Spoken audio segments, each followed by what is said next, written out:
Dollar. Dirt and money, no soul. Had to go and get it, ain't no time to kick it. Got a stack and flip for my foes. Dollar. Please tell me you can hear me. Don't turn your back and don't neglect me. Just let me know if you need me. Dollar. Let me watch out for my partners. Keep my money long, get my team strong. Let me run away from my problems. Yo, what's good, original crew, man? We're back. We're back with another body cam. Today's body cam, we got Killer Doctor realizes he's been caught. Dun. Locked up. We gonna get yo.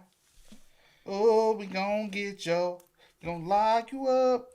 Hey, make sure y'all check out the links in the description box. Down below. You already know where to go. If you want to first support, all you gotta do is check out down below. Also, if you enjoyed today's video, liking it with a thumbs up. Hey, let's get it. Let's check this out. Let's see what it's about. Let's go. In the early morning hours of March 2nd, 2022, 56-year-old Kenny Fandrich was driving to work when he noticed somebody following him. He called 911, and an officer with the Hillsborough Police Department pulled over Kenny's stalker. Hello. Hi, Officer Edwards, Hillsborough Police. Just so you know, I have a body-worn camera on, so it's audio video recording. Do you know why we're stopping you today? Yeah, I'm trying to get a hold of this guy that I'm following him. Okay, why are you following him? He's been living out of life, and I've been trying to talk to him about it. Do you think that's wise to be following? Said he what? He beat the... Following him. He's been living out of life, and I've been trying to talk to him about it. Do you think that's wise to be following around the city? Well, we'll have a discussion about it. Okay. So, What's your role in the whole thing? She's been a friend of mine for 20 years. Okay. And I just want to... She's been a What's friend your of role his. in the whole thing? She's been a friend of mine for 20 years. Okay. And I just want to let him know that I don't want him to beat her up anymore. Okay. All right. Do you have any weapons in the car? Nope. Okay. Hang tight for me. I'll be right back with you. The officer then returned to his vehicle and ran the stalker's ID through the system. It came back as Dr. Stephen Milner, a highly respected and successful veterinarian who runs his own practice in Oregon City. He's been living out of life, and I've been trying to talk to him about it. What's your role in the whole thing? She's been a friend of mine for 20 years.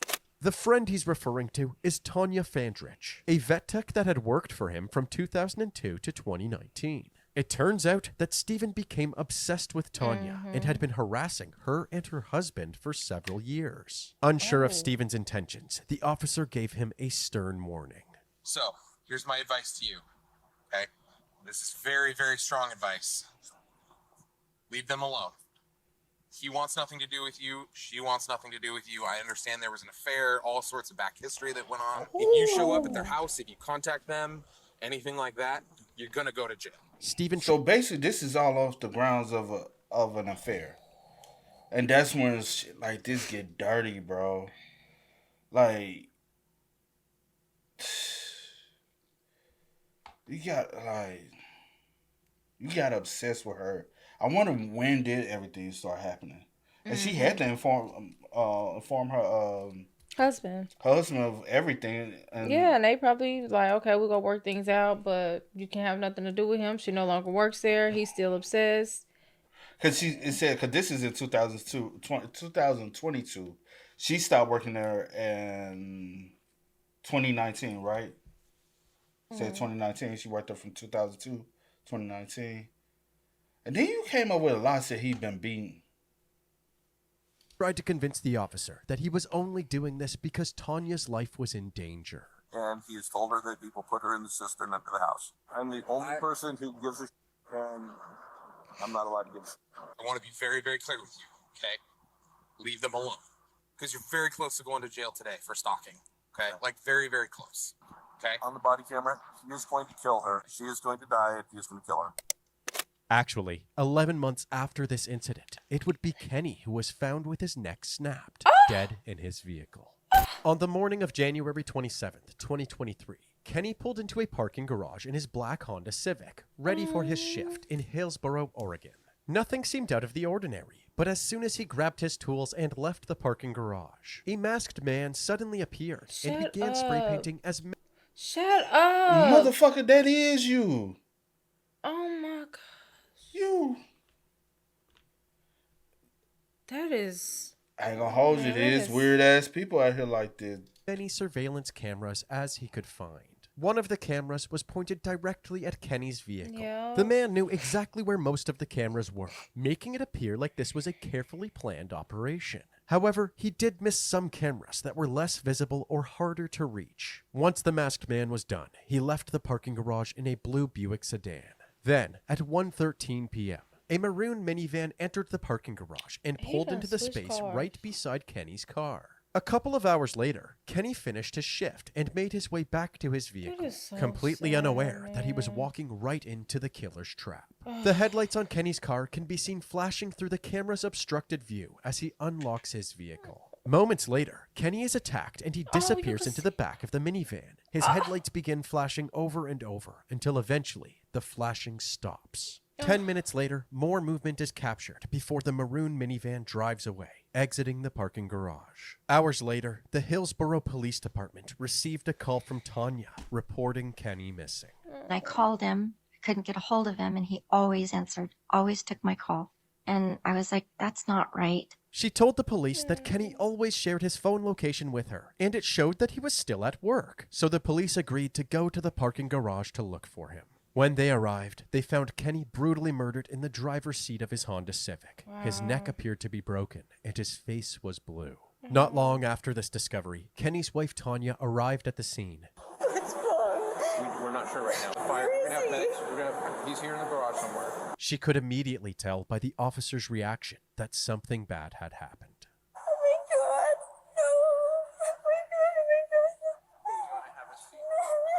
That is so The fucked police up. didn't want to confirm her suspicions until EMS had pronounced Kenny dead. A few minutes later, the cops broke the tragic news to Tanya.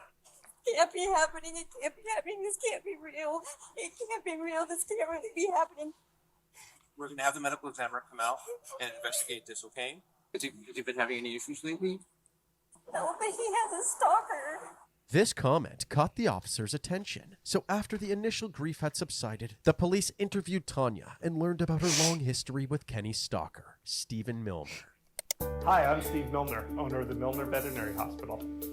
I have the best veterinary team in the area. Look, I had the best. My doctors are skilled surgeons, Arrogant. thorough diagnosticians, and great communicators. Nobody has a team like I do. Milner Veterinary Hospital in Oregon City, where pets are family. Tanya said that she was one of the first people that Stephen hired when he opened his vet clinic back in 2000. He would constantly say that the clinic is as much mine as it is his. We were working 6 days a week. I would say we were friends at that point in time. The vet clinic became a fixture in Oregon City, and Stephen had a reputation of being a kind and empathetic country vet. Hi, Cheryl. Hi, Dr. Milner. Hey, Princess. If I can do an alternative thing that doesn't require medication, drugs and chemicals, that's really nice. She's a happy girl. However, his romantic life wasn't nearly as successful, and by 2017, his second marriage was beginning to fail. That's when we were commiserating with each other about what was going on in his life and what was going on in my life. Tanya's marriage had tension in it as well, because she believed that Kenny had been cheating on her during his work trips to Washington State. As their relationship began to break down, Kenny started drinking heavily, which led to frequent domestic disputes. He pretty much drank every night. We fought. Usually it would start because I would try and pour out his booze when he'd had too much. And that would start the physical pushing and shoving. Around this time, Kenny got arrested for driving under the influence and was thrown in jail. When Tanya went back to work the next day, she found out that Stephen and his wife were separating. He came to work and said, "Oh, my wife is divorcing me. She moved out this weekend." And I said, well, my husband was in jail this weekend for a DUI. We kind of laughed and commiserated. The two started flirting with each other, which then quickly turned into a full-on affair. During this time, Tanya told Stephen that Kenny was abusing her. Stephen tried to convince Tanya to leave Kenny for him, but before she could make that decision, Kenny caught her and Stephen together. My husband caught me at Milner's house. After that, we never went back to having. We still worked together. We remained on a friendly basis, but no physicality. While Tanya was You had quickly the able to move on from the affair and focus on fixing her marriage, Stephen seemed to have a much harder time. It was hard to just even be able to do my job because he was always around. He was always hanging out in the treatment area, following me around, was always trying to convince me that he was better and that I should be with him and not with Kenny. Stephen began. You can tell by his infomercial that he thinks he's better than the next. He said, "I have the best." You know what I'm saying? I mean, well, a lot of commercials are like that. But the way, but it's just because we know what we know now. So, no. But she should have quit. She should have quit, knowing that you was having an affair with him, and like, because not only was it physical, it did get emotional because he was looking at you to confide in you, as far as he was going through something. And it led up to he'd see you around. Y'all ain't no telling how y'all was interacting. He wasn't ready to let that go. The best thing to do was quit. yeah. Convinced me that he was better and that I should be with him and not with Kenny. Stephen began sending her an abundance of love letters, trying to win her back. When Tanya didn't reciprocate Stephen's feelings, he sent a letter to Kenny, calling him out for abusing his wife. The letter also contained an obviously photoshopped image of Kenny with a random woman and child, suggesting that Kenny had some sort of double life that he was hiding from Tanya. wow. This letter failed to get a reaction from the Fandriches, but Stephen was still convinced that if he could somehow get Kenny out of the picture, then Tanya would come running back to him. So, he decided to kick things up a notch. In October of 2017, Kenny and Tanya got a notification that there was movement on one of their home security cameras. When they looked at the footage, they saw someone crawling under Kenny's vehicle, but it was unclear what they were doing. Just to be safe, they contacted the Clackamas County Bomb Squad. Thankfully, there was no bomb attached to the car, but they did find a GPS tracking device. Oh, wow. When the police spoke to Stephen, he told them that he was only trying to protect Tanya from Kenny. Since Kenny had a history of domestic violence, they believed this story and let Stephen off with a warning. However, one police encounter wasn't going to stop Stephen from getting what he wanted. In the summer of 2018, Stephen was once again caught on camera sneaking around the Fandrich property. He was seen planting a condom in Kenny's car, likely trying to make it appear as if Kenny was cheating. When this plan didn't work, Stephen finally said enough is enough. He knocked on Kenny's front door and confronted him directly. But things quickly escalated, and Stephen was forced to do the unthinkable. Kenny came out. He kind of bounced on me, and I just kept backpedaling until I couldn't go any further back. He seemed very angry. He told me not to chase his wife, and he would cut me into 1,000 pieces if I didn't stop. So I reached up and kissed his cheek to diffuse the situation, and he stepped back, and that's what I was hoping for. Following this incident, Kenny filed a protective order against Stephen, but this didn't prevent him from harassing Tanya, who was still working for him at the clinic. He continued bothering her at work and sending her love letter after love letter, desperately trying to convince her to come back to him. According to... Because this is 2019. He first started doing weird-ass shit in 2017, right? Placing a GPS monitor, so even 2 years later, he's still... Why are we not quitting? We should have quit in 2017. Soon as you caught him at your house, all on the ground, putting a GPS monitor. If y'all was that afraid where it's a possibility that it's a bomb, what automatically think you go in your mind as somebody's placing a bomb, unless he has shown signs previously before, and this is amped up to, you know what I'm saying? Yeah. So, what makes you think he's not a threat? Yeah. Go ahead and distance yourself. I feel you. As far as possible. Tanya, she felt tormented by Stephen relentlessly harassing her and Kenny. However, one incident in 2021 seemed to contradict this claim. The police were called to the Fandrich household because Tanya and Kenny got into another domestic dispute. This resulted in Tanya being handcuffed and thrown into the back of a police cruiser. Why isn't he getting arrested? She was taken to the county jail and placed behind bars. The next day, Stephen posted her $25,000 bail, and she stayed at his place for a few. Yeah. Honestly, they should just got a divorce. I know it's easier said than done, but it's been 4 years at this point? Since 2017? That all of the antics and stuff started. But when did they actually were intimate with each other? I want to say, was it 2016? Okay, sure. I don't know. I didn't get the exact dates. Around the time him and his wife was getting divorced. Okay. I think it was 2016. Because he was going up to Washington and he was working his job in Washington, and she thought he was cheating, but also he had the alcohol thing. And then he sent it. Once soon he sent you the post op, like gave you the mail thing with a Photoshop image of Kenny with another family. You should say, Steve, I'm done with this. I'm good. You have a nice and quit, resign, separate yourself. Soon as that happened, it shouldn't even let. Then y'all have already been harassed by this man, and because you're so mad at your husband, you even forget, and then you allow this man to bail you out of jail. I will say I would have quit, but I do feel like quitting wouldn't have done anything because obsession, it doesn't matter if the distance of you not being around him every day. I still feel like he would still have those same thoughts. I feel like he needs to protect you. And or also, whatever. I'll say this. I understand Kenny has the restraining order on you, but she should have got a restraining order on you as well. You know what I'm saying? You have to... But she wouldn't have done it because she wanted to keep working at the facility. Because she still wants to... But, nice. Yeah. However, her charges were then dropped, and she reunited with Kenny. Shortly after, Tanya finally decided to leave Steven's practice, hoping to put an end to the harassment once and for all. One day I just realized if I stay here, he still gets to keep all the control over me. And if I just take my talents somewhere else, then he loses control. He can't have power over me. After years of rejection from his one true love, Steven was getting more and more frustrated. The tone in his letters to Tanya became more toxic than loving. I have held my tongue and taken the beating over and over because that is what I do. I kept my faith in you. I was just there waiting for you, trying to be nice, having my teeth kicked in.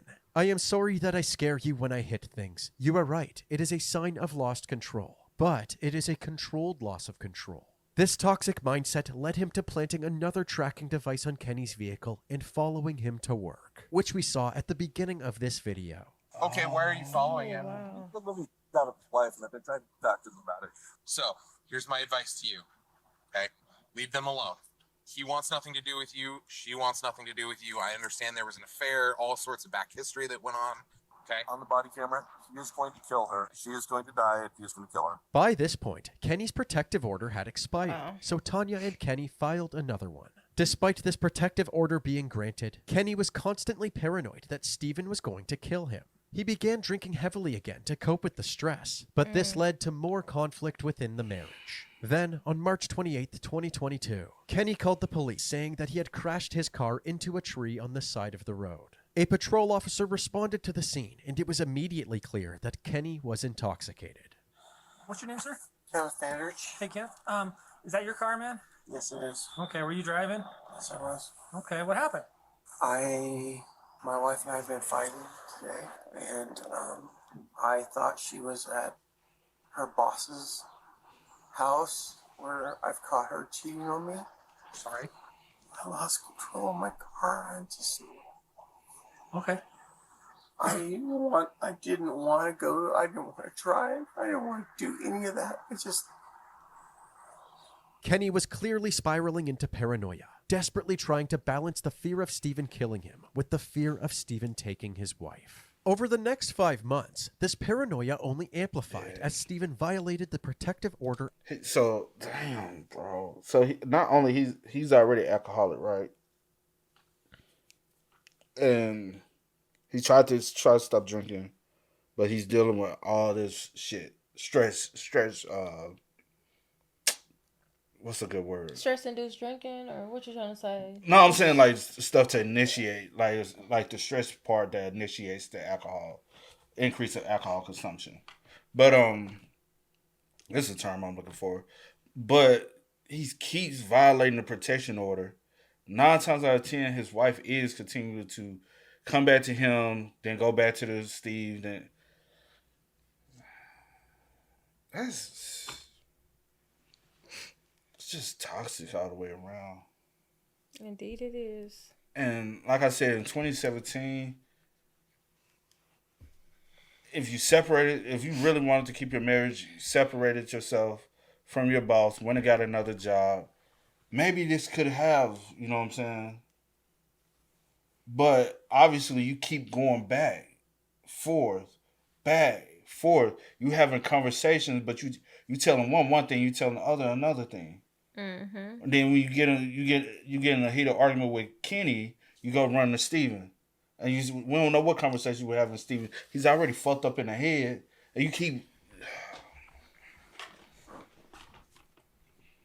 At least 7 times. Then, in August of 2022, Steven was caught planting yet another tracking device on Kenny's car and was finally charged with violating the order. He was granted bond while he awaited his trial. The next month, Kenny filed a civil suit against Steven, demanding $245,000 for the emotional distress he had caused and the many invasions of privacy over the last 5 years. And now, about 4 months later, on January 27th, 2023, Kenny was dead in his car. The investigators decided to take a look at the parking garage surveillance video and found the footage of the masked man spray painting the cameras. The parking garage staff informed them that this wasn't the only time someone had spray painted their cameras. A month earlier, someone did the exact same thing, wearing almost the exact same outfit. In this footage, there was a distinct clue that could help identify who this person was. Right between his eyes, there was a deep-set forehead crease. One of Steven's defining facial features. On January 31st, 2023, Steven was pulled over into a parking lot and arrested for Kenny's murder. Yeah, if you could roll down the window, that'd be great. Hi, sir. I'm Deputy Davis, the Sheriff's Office. We're being recorded by my camera, so everything's going to be audio visual recorded. You understand that? Yes. Okay, sounds good. Right now, you're being detained. We're going to have some investigators come talk to you, okay? Mr. Miller? Yes? Can you step out of the vehicle? Your hands behind your back, please. Took his life. Oh, man. Following his arrest, Steven was charged with second-degree murder and stalking, as well as violence. I fucking hate y'all with this weird-ass second-degree murder How bullshit. is it second-degree? I'd be so confused. Man, he been plotting to murder this man for 5 years, bro. How is that second degree? Now What that's state we in? Oregon. That's for sure first degree.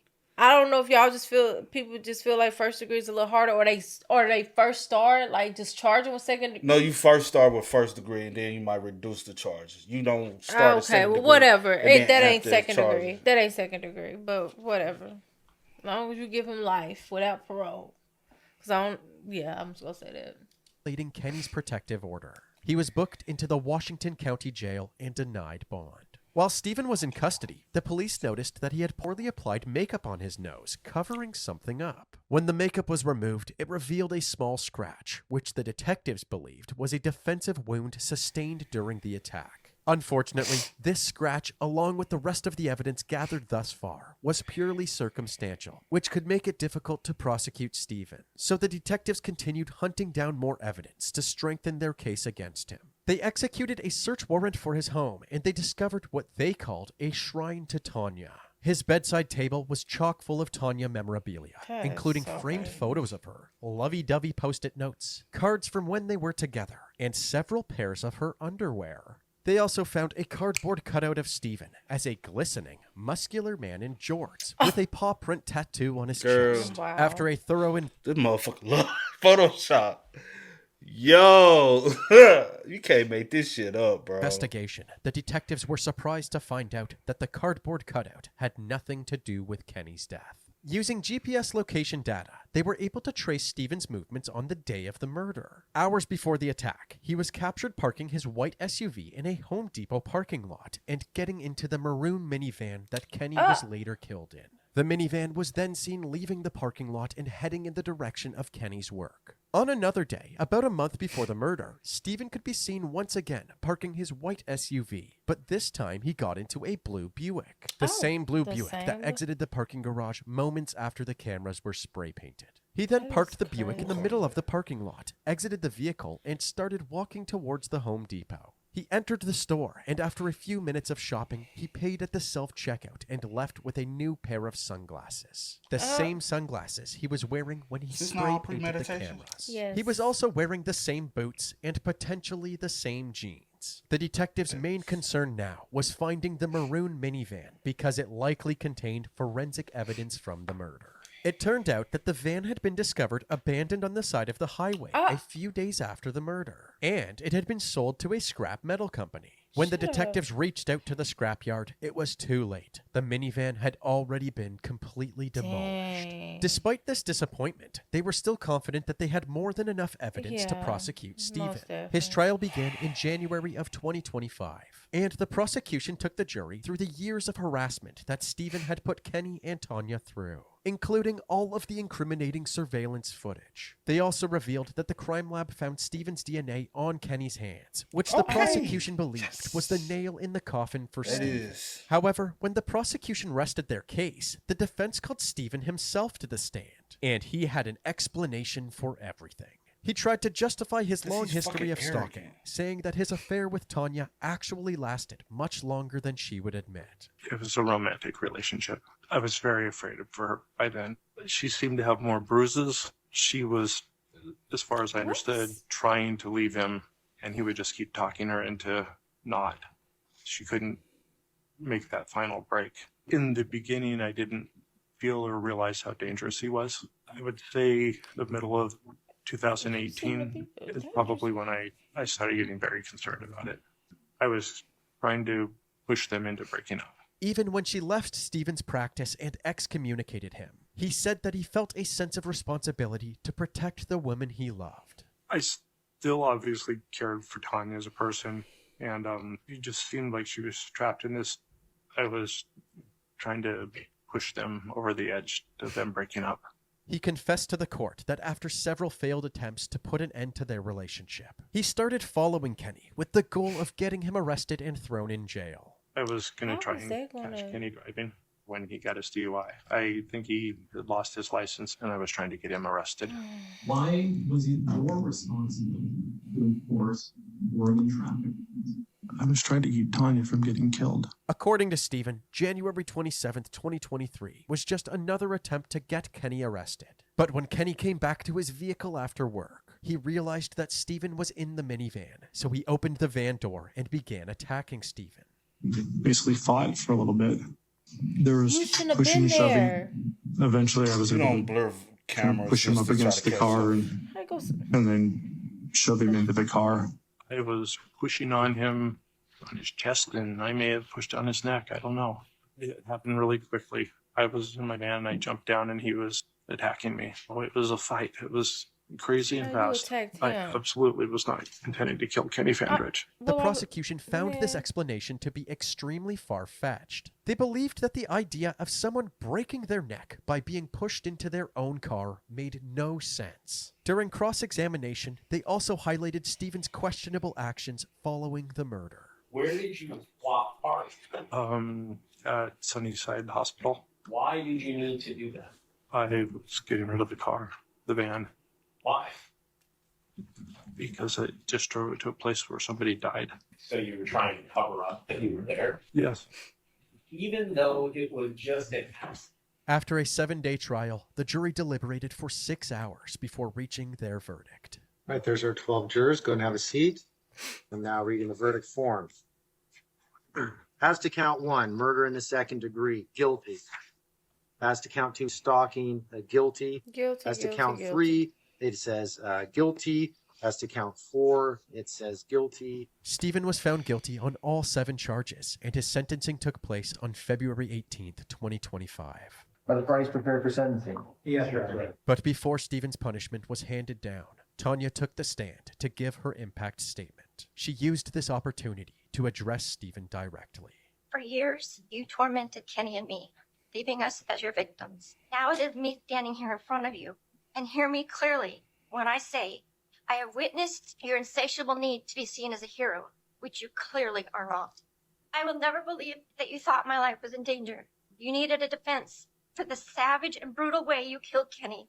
I love Kenny. We weren't perfect, but there was no shortage of love, commitment, and partnership between us. And you couldn't stand that. I ask and I pray that the judge gives you the maximum allowable sentence. Sir, can you stand up now, Mr. Milner? I'm sentencing you to lifetime imprisonment. After 6 years of harassment, which ultimately resulted in a needless death, Stephen Milner finally faced the consequences of his actions. He currently resides at the Snake River Correctional Institution in Ontario, Oregon, and will spend the rest of his life behind bars. Yes, he should. Psycho. You said psycho? Yes. That, Kenny should still be alive. Rest in peace to Kenny. That is so Also, sad. there's too many violations he made for him not to have went to jail way sooner. Rest in peace. And I really feel like sometimes the court system don't take people serious. Yeah. When it comes down to things to harassment, stalking, like it's like, oh, okay, we're gonna put this in place. That's just paperwork. Yeah. Like they ain't gonna keep somebody from harassing you. A piece of paper? No, we need to put things in motion. Go ahead and lock some people up. That's the only way. And sometimes that's not even enough. Yeah, but sometimes it's not enough because it's not like they're going to be in there forever. Yeah. So, what's they going to do? Just make them more mad, make them like more amped up for some people. But honestly, in a situation like this, you give them 5 years, it's a possibility they could have relocated somewhere else. Yeah. This should have never happened. Yeah. But yeah. Hey, man, y'all spam us up in the comments. Y'all let us know y'all thoughts about it for us in the comments down below. But until next time, y'all know how it go, man. I do go over the name DJ New Kid. This is Sierra Nicole. We are Kid and C. We out. Ain't no time to kick it, got a stack of flip for my foes. Dollar, dollar, dollar, dollar. Please tell me you can hear me. Don't turn your back and don't neglect me. Just let me know if you need me. Dollar, dollar, dollar, dollar.